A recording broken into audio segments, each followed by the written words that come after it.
Kita sering melihat ke langit untuk mendapatkan kesegaran. Kita menyambut hujan untuk membersihkan debu menyejukkan udara. Tahu kan? Namun, kini kita menghadapi kenyataan yang mengejutkan dan sangat mengkhawatirkan.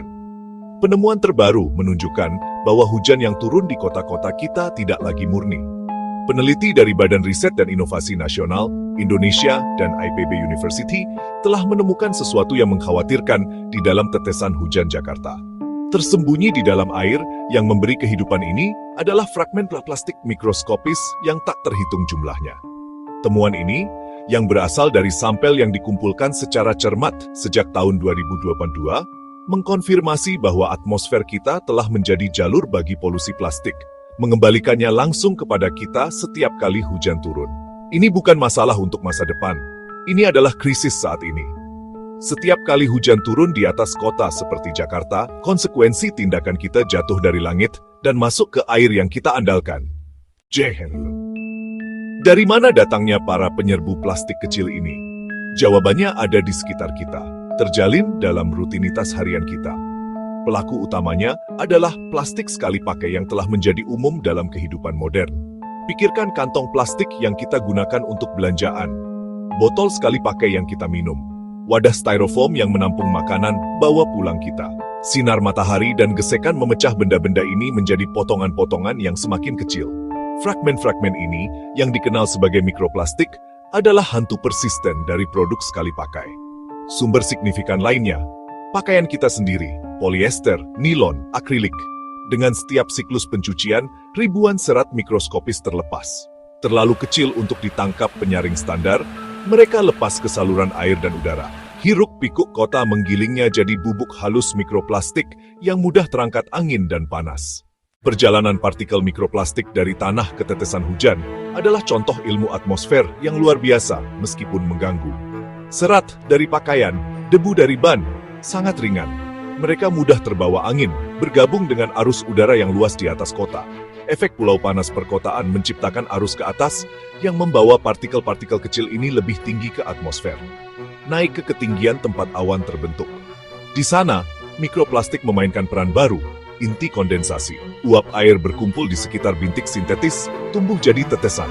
Saat tetesan menyatu dan berat, gravitasi mengambil alih. Setiap tetes hujan menjadi wadah kecil yang membawa inti mikroplastiknya kembali ke permukaan. Fenomena ini disebut hujan plastik. Atmosfer membersihkan diri, lalu menyimpannya ke tanah, sungai, dan kota kita. Ketika hujan yang bercampur mikroplastik turun, perjalanannya tidak berakhir saat menyentuh tanah. Sebagian meresap jauh ke dalam bumi, membawa fragmen plastik. Ini dapat menyebabkan kontaminasi air tanah, sumur, dan mata air.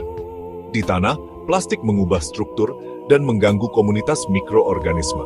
Sejumlah besar lainnya mengalir ke sungai, danau, dan laut kita. Di sini, dampaknya langsung.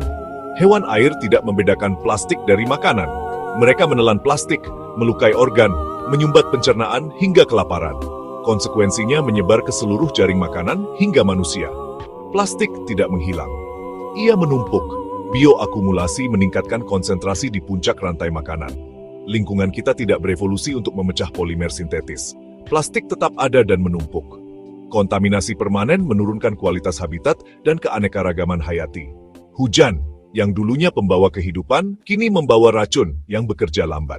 Penemuan mikroplastik dalam hujan membawa ancaman langsung kepada kita, menimbulkan pertanyaan serius tentang dampaknya terhadap kesehatan manusia.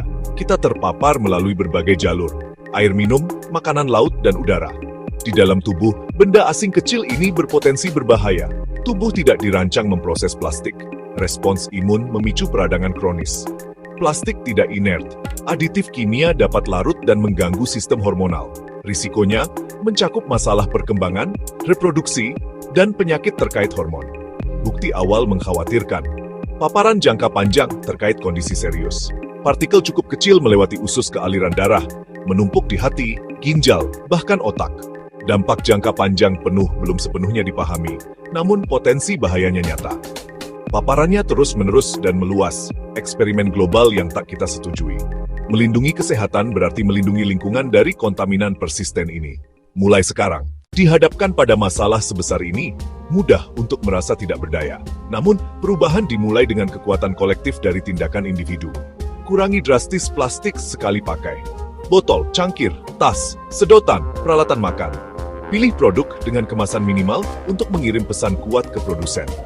Pilih serat alami seperti katun, wool, linen untuk kurangi mikrofiber.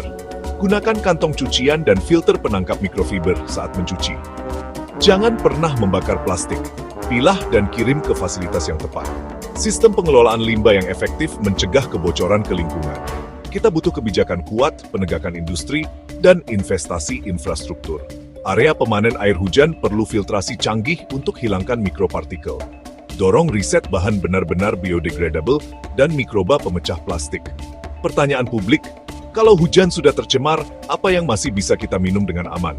Jawab, saring, kelola dan ubah sistem. Waktu untuk bertindak,